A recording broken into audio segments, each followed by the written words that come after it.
Have you ever felt it? A whisper in the quietest moments of your life, a hum beneath the noise of the everyday world, a strange, unexplainable sense of being known by a soul you have yet to meet. It is not loneliness, not in the way the world understands it.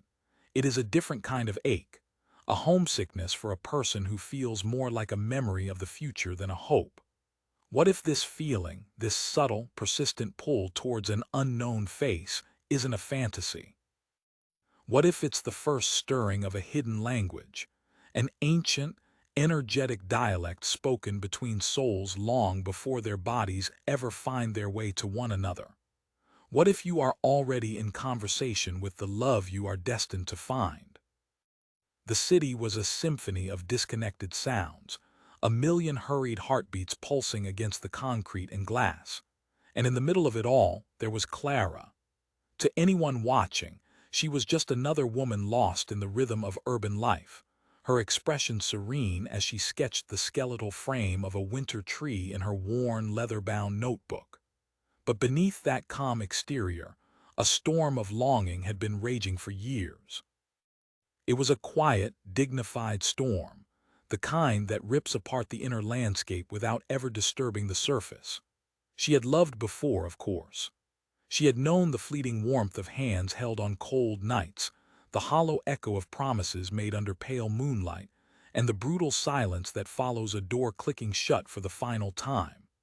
Each experience had been a lesson, a carving on the walls of her heart that taught her the difference between connection and attachment, between passion and true intimacy. But none of it, not a single moment, had ever touched the profound, resonant chord her soul yearned to hear. She felt like a tuning fork calibrated to a frequency no one else could emit. People were wonderful, fascinating, and deeply broken in their own beautiful ways. She saw the light in them, the divine spark. She could honor their journey, but she could not find the one who spoke her native tongue, the silent language of the soul. Her relationships felt like visiting foreign countries where she could learn the customs and speak the phrases, but never truly belong. The loneliness she carried was not for a lack of people, but for a lack of recognition. The raw, unfiltered, cellular-level recognition that says, "Ah, there you are. I've been wondering where you've been." This particular afternoon, the winter sun was a pale, watery disk in the sky, and the air was so cold it felt sharp in her lungs. She finished her sketch, the stark branches reaching like desperate fingers toward the indifferent sky.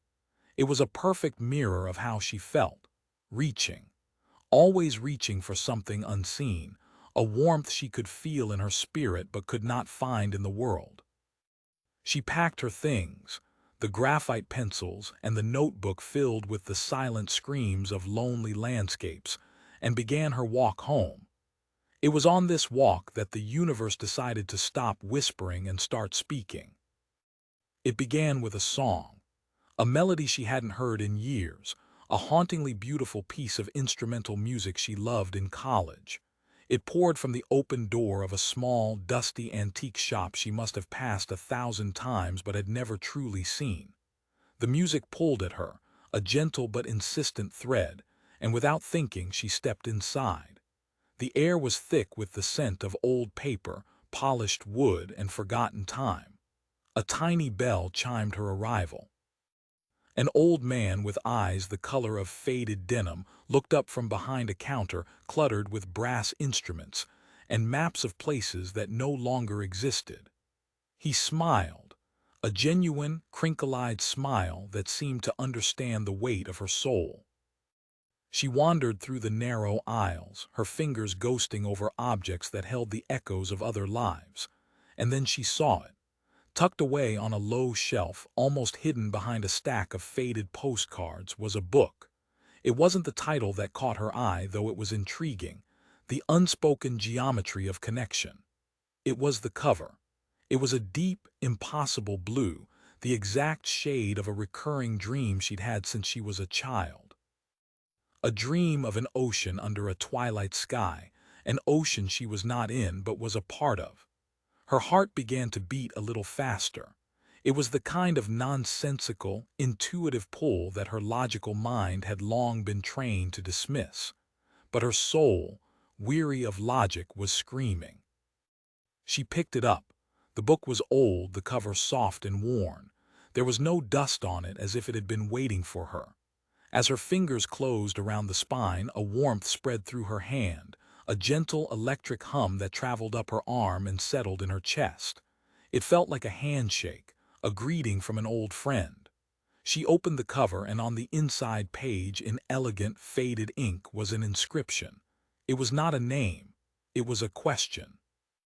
"Have you felt it too?" Clara's breath caught in her throat. The world outside, the traffic, the hurried footsteps, the entire city melted away into a muted hum. In that dusty little shop, surrounded by the ghosts of yesterday, she felt a sudden, shocking sense of presence. She was not alone. The question was not from the past. It was alive. It was being asked of her right now. She looked up, half expecting to see someone standing there, but there was only the kind-faced shopkeeper, now polishing a silver locket, humming along to the melody that had drawn her inside. That was the first word. The first clear syllable in the hidden language she was just beginning to learn. A melody, a place she'd never seen, a book the color of her dreams, and a question that felt like it had been written just for her. It was the beginning of her awakening. The moment she realized her feeling of being haunted was not by a ghost of the past, but by the living, breathing energy of a soul who was, at that very moment, reaching for her too. The journey to find him was not about searching the world outside. It was about learning to read the map that was unfolding within her own spirit. She had to heal the parts of her that felt unworthy of such a connection, to alchemize her pain into power, so that when they finally stood face to face, she would be able to recognize the language he spoke, not with her ears, but with the entirety of her being. The walk home was different. The city no longer felt like a collection of separate, disconnected lives. It felt like a web, a vast, shimmering, energetic tapestry, and she was a single, vibrant thread within it. The book was a solid weight in her bag, a tangible piece of evidence that she wasn't crazy. The warmth in her chest lingered, a small, glowing ember. For the first time in a very long time, the ache of loneliness was replaced by a thrilling, terrifying flutter of anticipation. She wasn't just waiting anymore, she was listening. That night Clara didn't sleep. She sat by her window, the city lights painting patterns on her floor, and she read. The book was not about romance. It was about energy, about the physics of the soul. It spoke of vibrational resonance, of the idea that souls are like musical notes, and that those who are meant to be together are part of the same chord. They can exist on opposite sides of the world, but the vibration of one will inevitably be felt by the other. It described the phenomenon of energetic entanglement, how two souls can become linked through intention, through longing, through a shared purpose that was decided long before they were born. The author wrote of synchronicities not as coincidences, but as energetic breadcrumbs, deliberately placed on our paths to guide us. The universe does not shout, one passage read. It whispers. It leaves clues in the lyrics of a song you hear 3 times in one day. It paints the sky in the color of your lover's eyes a year before you meet them. It places obstacles in your path to reroute you towards a destiny you are not yet ready to see. Your only job is to pay attention. Your only task is to believe that the map is real. Each word resonated with a truth so deep it made her ache. It gave a name to every strange, intuitive nudge she had ever felt. The sudden urge to take a different route home, only to avoid an accident. The unexplainable sadness that would wash over her on a perfectly good day, which she now wondered might have been the echo of another's pain. The dream of the impossible blue ocean. She had been receiving messages all her life, but she had dismissed them as static, as the random noise of a meaningless world. Now she understood. It was a signal. It was the hidden language. The book also spoke of the necessary preparation. It called it the alchemy of the self. You cannot meet a soul at a vibrational level you have not yet reached, it said. The love you seek is a mirror. It will only reflect the love you have for yourself. If you are seeking completion, you will attract someone who is also incomplete. If you are seeking validation, you will attract someone who needs to be validated. The most profound, sacred connections are not born from need, but from wholeness. Two souls complete in themselves, choosing to create a new reality together. Therefore, the path to finding them is not a path of seeking, but of becoming. Clara felt a wave of cold realization. She thought of her past relationships. She had always sought validation. She had been a chameleon, changing her colors, sanding down her edges, making herself smaller and quieter to fit into the spaces they had offered her. She had been so terrified of being alone that she had accepted a love that felt like a cage. She had wanted them to see her, to truly see her, but how could they, when she had never truly been willing to see herself? She had been asking for a love she was not yet ready to receive. A profound sadness washed over her, a grief for the woman she had been. The woman who had betrayed her own soul in the name of a hollow, conditional love. She wept, not for the men who had left, but for herself. For the years she had spent looking for her reflection in cracked and distorted mirrors.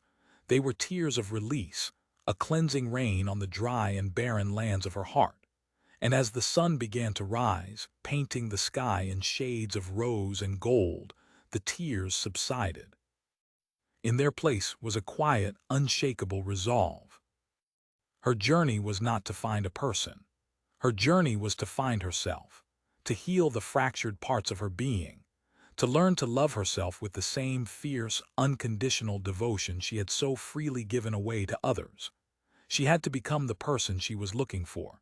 She had to build a home within her own soul, a sacred space so beautiful and whole that the right person would not be a rescuer, but a beloved guest, invited in to share the warmth. She closed the book, her fingers tracing the question on the inside cover. Have you felt it too? Yes, she whispered to the empty room, to the rising sun, to the soul who was out there somewhere, perhaps just waking up, feeling that same inexplicable pull. Yes, I have. The days that followed were a blur of intentional transformation. Clara began a new kind of inner work, one that was not about fixing what was broken, but about remembering what had always been whole. She started a meditation practice, not to quiet her mind, but to listen to it. In the silence between her thoughts, she began to hear the whispers of her intuition more clearly. It was a gentle, loving voice that had been drowned out for years by the clamor of fear and self-doubt. It guided her with a quiet certainty. One morning, the voice told her to paint. She hadn't painted in years, not since an art school professor had callously dismissed her work as too emotional. The criticism had lodged itself deep within her, a shard of ice that had frozen her creative flow. But now she felt a thawing. She bought a large canvas, paints, and brushes. She didn't have a plan. She didn't want one. She just stood before the blank canvas and let her feelings guide her hand. What emerged was the ocean from her dreams. The deep, impossible blue, the twilight sky, the feeling of infinite, peaceful solitude. But this time there was something new. In the distance on the shore was a single, steady light, a lighthouse. As she painted it, she felt a profound sense of hope. The light was not a destination. It was a beacon, a confirmation that she was heading in the right direction. Painting it felt like an act of prayer, an energetic call sent out into the universe. This is me, the painting seemed to say. This is my soul, do you see it? Her work became her alchemy. When she felt anger, the hot, resentful anger from past betrayals, she didn't suppress it. She channeled it onto the canvas in fiery strokes of red and orange. She painted the cage she had put herself in, and then she painted the door flying open.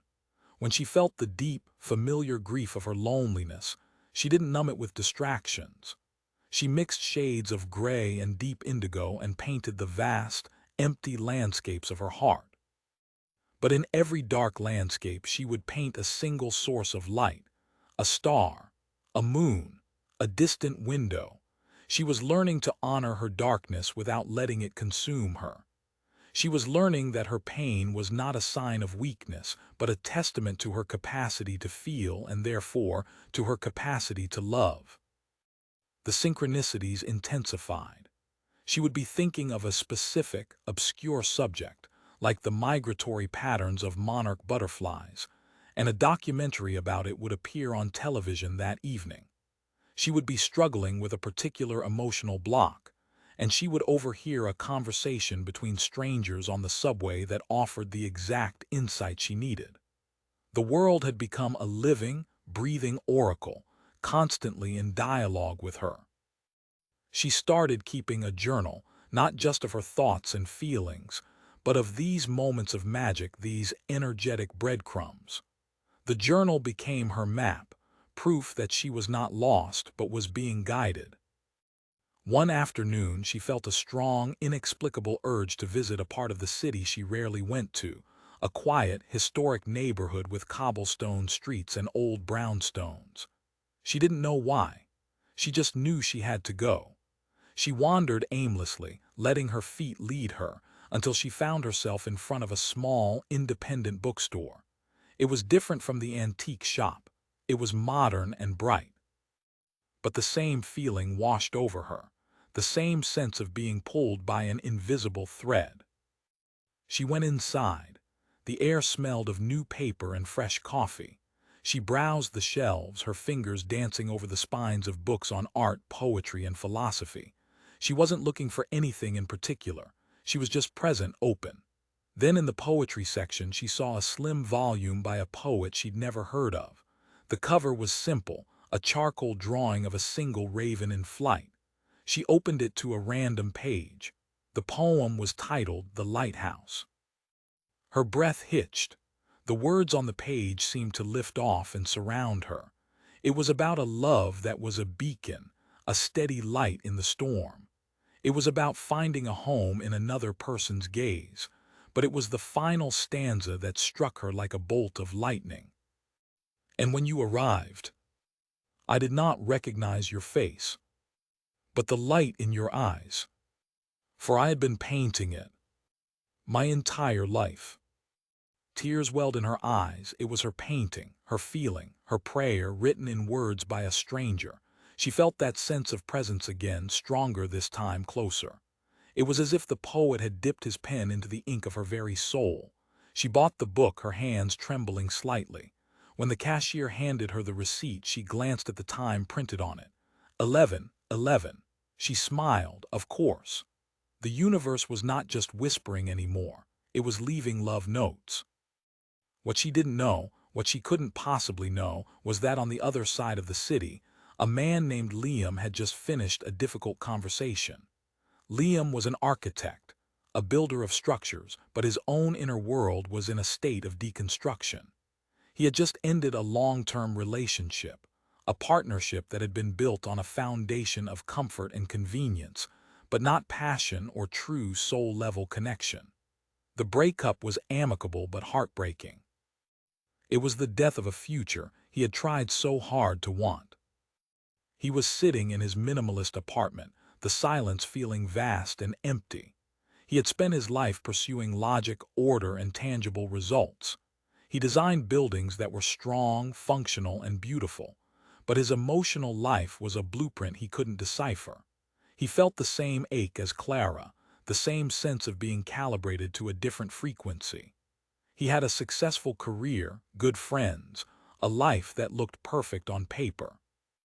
But he went to bed each night with a hollow feeling in his chest, a sense of profound homesickness for a place he'd never been.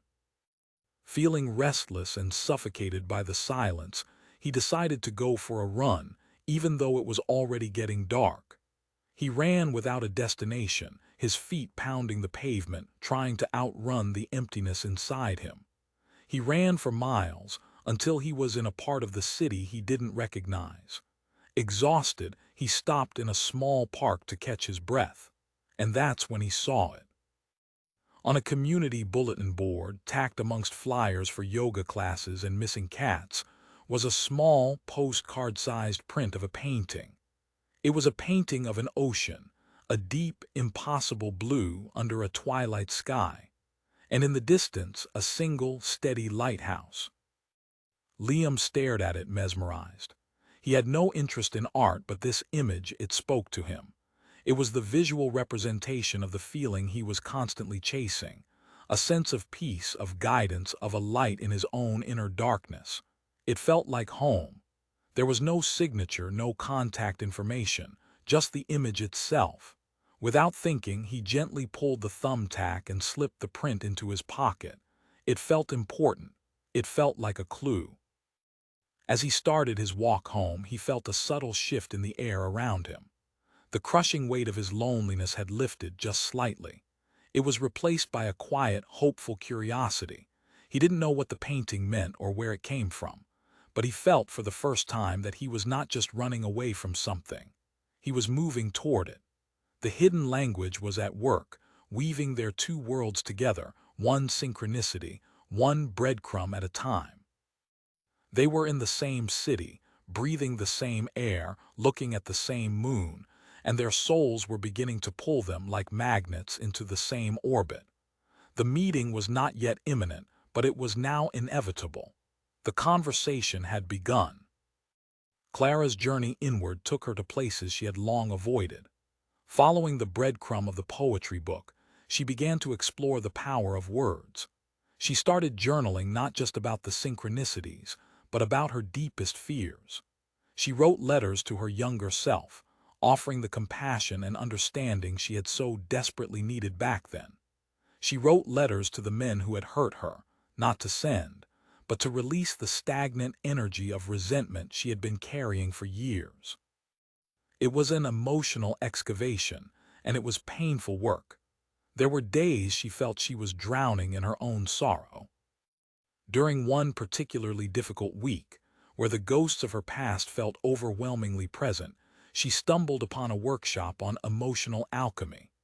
The title resonated with the language of the book she'd found in the antique shop. It felt like the next step. Hesitantly, she signed up. The workshop was held in a small, light-filled studio, and the woman leading it had a calm, powerful presence. She spoke of emotions not as good or bad, but as energy in motion. "Your pain," she said, her voice both gentle and firm, "is not a life sentence. It is a sacred messenger. Your anger is telling you where your boundaries have been crossed. Your sadness is telling you what you have valued and lost.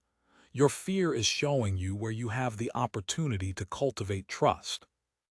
The alchemical process is not about getting rid of these feelings, but about learning to listen to their wisdom, honor their message, and then consciously choose to transform that raw energy into something new, into strength, into compassion, into freedom." This was a revelation to Clara. She had spent her life trying to manage her emotions, to suppress the negative ones and cling to the positive ones. The idea of embracing all of it, of seeing her deepest wounds as a source of power, was revolutionary.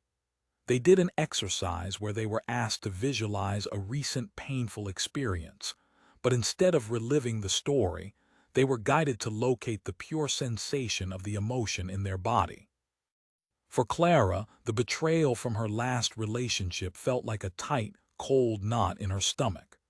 The facilitator guided them to breathe into that sensation, not to push it away, but to surround it with warmth, with curiosity, with compassion. As Clara breathed into the knot, it began to loosen. The coldness began to dissipate, replaced by a gentle warmth. She wasn't fighting the feeling anymore. She was holding it, like a mother holding a crying child. And then, a profound insight emerged from the quiet space she had created.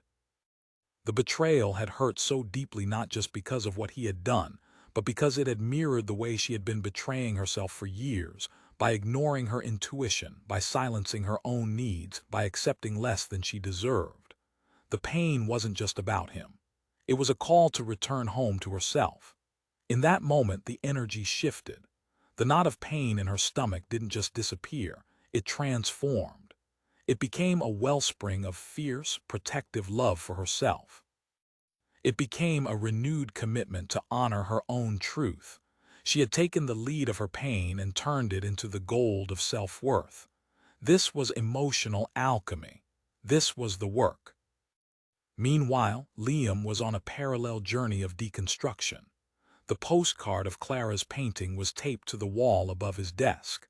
It was the only piece of art in his entire apartment, a splash of impossible blue in his world of gray and white. It had an unsettling and yet deeply comforting effect on him.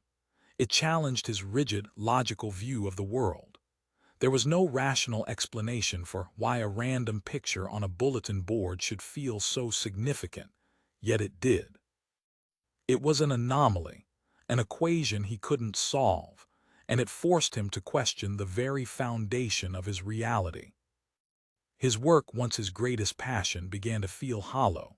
He was designing beautiful, functional buildings, but he realized he had forgotten to design a beautiful, functional life for himself. He was all structure and no soul. He started taking long walks without a destination, much like Clara had.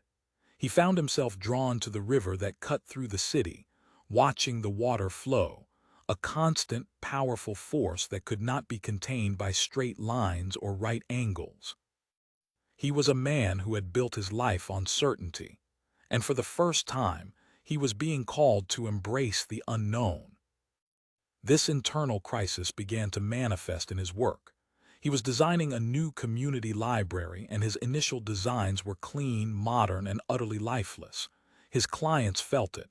They kept saying, "It's technically perfect, Liam, but it has no heart." Their feedback stung because he knew it was true. His own heart felt like it was encased in concrete. One evening, frustrated and blocked, he stared at the painting on his wall. The lighthouse. The steady, unwavering light. He thought about what a lighthouse really is. It's a beacon in the storm. It's a guide in the darkness. It's a symbol of hope and unwavering presence. A question bubbled up from somewhere deep inside him. What was his lighthouse? What was the guiding principle of his own life?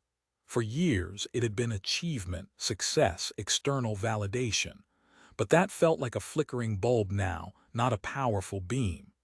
He grabbed a sketchbook, but instead of drawing blueprints, he started writing. He wrote about the emptiness he felt, the longing for a connection that felt as real and solid as the buildings he designed. He wrote about his fear of vulnerability, his habit of using logic and intellect as a shield to keep people at a distance. He didn't know he was a poet. He didn't know he was a writer. He just knew he had to get the ache out of his chest and onto the page. The words poured out of him, raw and unfiltered. He wrote about a love that felt like coming home. He wrote about a partner whose light would be a beacon for his own. He wrote and wrote, and as he did, he felt the concrete around his heart begin to crack. He was, for the first time, meeting his own divine feminine energy, the intuitive, feeling, creative part of himself that he had suppressed for so long in favor of his hyperlogical divine masculine. The next day, he scrapped his entire design for the library. He started again. This time, he designed from his heart. He created a space with curved walls, with a central reading room that was circular, with a massive skylight that would flood the space with natural light. He designed it to feel like an embrace. He designed it to feel like a home. He designed it with heart. Their two souls were doing the same work, speaking the same hidden language of transformation. Clara was embracing her divine masculine, taking action on her intuition, creating structure for her healing through her daily practices. Liam was embracing his divine feminine, allowing himself to feel, to be vulnerable, to create from a place of intuition rather than pure logic. They were balancing themselves from afar, becoming whole within themselves, preparing to meet not as two halves, but as two complete circles. The universe continued to weave its threads. Clara, feeling a new sense of inner strength and self-worth, decided to do something that terrified her. She decided to show her art. The Community Arts Council was having a small, local exhibition, and the theme was sanctuary. Her painting of the lighthouse was her sanctuary. The thought of putting it on display, of making her soul visible to strangers, was daunting. The old voice of the critical professor whispered in her ear. But the new voice, the voice of her own steady, inner lighthouse, was stronger. She filled out the application and submitted a photo of her painting. A few weeks later, Liam's new design for the library was enthusiastically approved. His clients were blown away. "This is it, Liam," they said. "This has a soul." He felt a quiet pride that was deeper than any award he had ever won. To celebrate, one of his colleagues invited him to the opening of a small local art exhibition. Liam almost said no. Art shows weren't his scene. But something, a quiet nudge, an intuitive pull, made him say yes. The night of the exhibition arrived. Clara stood in the corner of the small gallery, her heart pounding. Her painting was on the far wall, and it looked even more vibrant and alive under the gallery lights. People would stop and look at it, and with each person who paused, she felt a jolt of vulnerability. She was watching them look directly into her heart. Liam arrived late. He felt out of place amidst the crowd of artists and art lovers. He did a polite lap of the gallery, nodding at pieces, trying to look like he belonged. He was about to leave when he saw it, across the room, a splash of impossible blue, a twilight sky, a single, steady lighthouse. The world went silent. The chatter of the crowd, the clinking of glasses, it all faded into a distant hum. He walked towards it, his feet moving of their own accord. It was the painting, the one from the postcard. But seeing it in person, seeing the texture of the paint, the passion in the brushstrokes, was 1,000 times more powerful. It felt like he was looking at a portrait of his own longing. He stood in front of it for a long time, completely captivated. He felt a sense of peace wash over him, a sense of coming home. Clara watched him from across the room.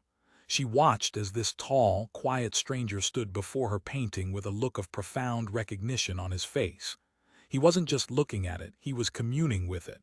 She saw his shoulders relax. She saw him take a deep, cleansing breath.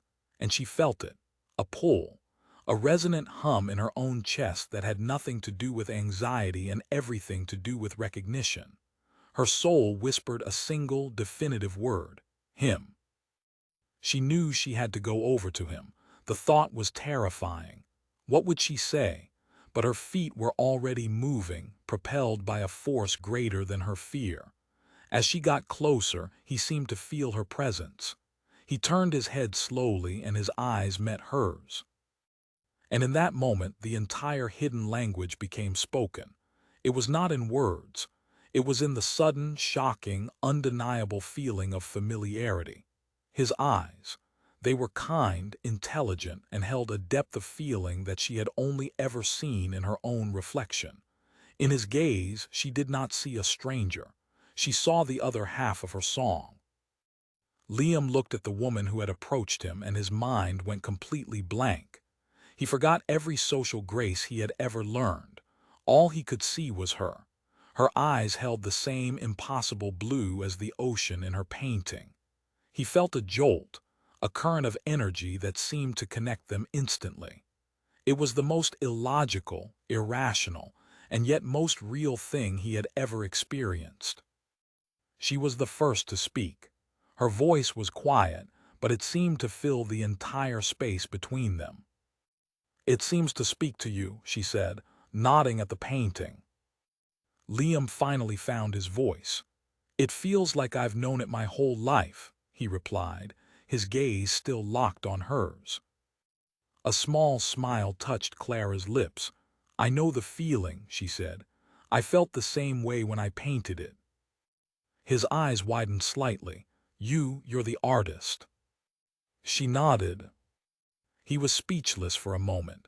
He reached into his jacket pocket and pulled out his wallet. From it, He carefully removed the small, creased postcard print. He held it out to her. "I found this," he said, his voice thick with an emotion he couldn't name. "A few weeks ago. It changed something in me." Clara looked at the worn print of her own painting, the one she had tacked to the bulletin board in the park near her old apartment, the one she had forgotten about. Another breadcrumb, another perfectly placed piece of the puzzle. Tears pricked her eyes. "I think," she said, her voice barely a whisper, "we have a lot to talk about." The rest of the world remained a blur. They left the gallery and walked for hours, the city lights shimmering around them like fallen stars. They talked about everything and nothing. They talked about their work, their dreams, their secret fears. With every word, the feeling of recognition deepened. He told her about the library, about his journey from logic to heart. She told him about the bookshop, about her journey of emotional alchemy. They discovered that they had lived in the same neighborhood for a year and never met. They had gone to the same concerts, eaten at the same restaurants, walked the same streets, their paths like two threads in a tapestry, running parallel, getting closer and closer, until this exact moment when they were meant to cross. It was not the breathless, frantic passion of a fantasy. It was something deeper, calmer, more solid. It was the quiet, profound joy of being truly seen. She didn't feel the need to be anyone other than who she was. He didn't feel the need to hide behind his intellectual shield. There was no game to play, no mask to wear. They were simply two souls, standing before each other, naked and unafraid, speaking the language they had both been waiting their entire lives to hear. Late that night, he walked her to her apartment. They stood at her door, the comfortable silence stretching between them. "Clara," he said, his voice soft, "I feel like I've been walking towards you for a very long time." "I know," she replied, her heart full. "I was painting the lighthouse to guide you home." This was not the end of the story. It was the beginning. The meeting was the culmination of their individual inner work, the reward for their courage to face their own shadows and heal their own wounds. But now, the real journey of a conscious relationship began. The days that followed were a dance of discovery. They learned each other's rhythms, not just the daily habits, but the deeper, emotional and spiritual cadences. They learned that soul-level love is not about perfection, it's about awareness. There were moments of friction, of old patterns emerging. One evening, Liam, stressed from a deadline, retreated into his logical, emotionally distant shell. The old Clara would have panicked. She would have made his emotional state about her, feeling insecure and abandoned. She would have tried to fix it, to coax him out, to perform emotional labor to make herself feel safe. But the new Clara, the alchemist, did something different. She recognized his retreat not as a rejection of her, but as his own conditioned response to stress. She had done enough of her own work to know that his emotional state was his to manage. So instead of chasing him, she gave him space. But it was an active, loving space. She made them both a cup of tea and sat quietly reading in the same room. Her presence was not demanding. It was simply there, a steady, calm anchor. She was her lighthouse. After a while, he put his work down and looked at her. "Thank you," he said, his voice quiet. "For what?" she asked. "For not pushing," he replied, "for just being here." In that moment, a new layer of trust was built between them. He learned that he could have his moments of struggle without her making it mean something about her worth. She learned that she could feel secure and whole even when he was in his own emotional world. This was the practice of a sacred connection, honoring both the self and the other, the space between and the space within. Clara had her own moments of regression. A wave of her old fear of abandonment washed over her one day, triggered by something small and insignificant. The old Liam might have tried to solve her feelings with logic, telling her why her fear was irrational. But the new Liam, the man who had learned to value the heart, did something different. He didn't try to fix her. He simply sat with her. He listened. He held her hand and said, "I'm here. I'm not going anywhere. Your feelings are safe with me." He didn't try to talk her out of her storm. He became the lighthouse within it. He was learning the language of emotional validation, a language he had never spoken before. They learned that the hidden language did not stop once they had met. It simply became more nuanced, more intimate. It was in the way he would bring her a coffee in the morning without asking, because he could just feel her energy was low. It was in the way she would put on a specific album because she intuitively knew it would soothe his anxious mind. It was a constant, subtle dialogue of energy, of awareness, of deep, attentive care. They were co-creating a relationship that was a living sanctuary, a space where both of their souls could continue to grow and expand. They made a conscious choice to build their relationship on a foundation of spiritual principles. They meditated together some mornings, not always speaking, just sharing the silence. They had check-in conversations where they would ask each other, "How is your heart today?" Truly. They honored each other's need for solitude and for connection. Their love was not a merger where they lost themselves in each other. It was a partnership of two whole individuals who chose to walk the same path, side by side. One evening, a year after they had met, they drove out to the coast. They stood on a cliff overlooking the ocean, the real ocean this time, a vast expanse of deep, impossible blue under a twilight sky. The wind was strong and the waves crashed against the rocks below. In the distance, a real lighthouse cut a steady, rhythmic beam through the gathering darkness. Clara leaned her head on Liam's shoulder. "It's real," she whispered, her voice filled with awe. "It's all real." Liam wrapped his arm around her, holding her close. "Do you remember that poetry book you found?" he asked. She smiled. "The one about the lighthouse." "I found another one of his books," he said. He reached into his pocket and pulled out a small, worn volume. He opened it to a bookmarked page, and in the fading light he read, "The meeting of two souls is not a coincidence, but an appointment, a sacred agreement, made long ago, in the silent language of stars. And the journey to find them is not a search for another, but the patient, holy work of becoming yourself. For the universe, in its infinite wisdom, hides the key to their heart, inside your own." Clara closed her eyes, tears of gratitude streaming down her face. She had done the work. She had faced her darkness, she had alchemized her pain, she had learned the language of her own soul, and in doing so she had made herself ready for this. For him, for a love that was not a rescue but a recognition, a love that was not a destination but a beautiful, ever-unfolding journey, a sacred connection. The hidden language is not a fantasy. It is real. It is the language of energy, of intuition, of synchronicity. It is the universe whispering to you, guiding you, leaving you a trail of breadcrumbs that will lead you not just to another person, but back to the truth of who you are. The journey begins the moment you decide to listen. The moment you start to believe that the ache in your heart is not a sign of lack, but a compass pointing you towards the home you have always carried within you. Look around.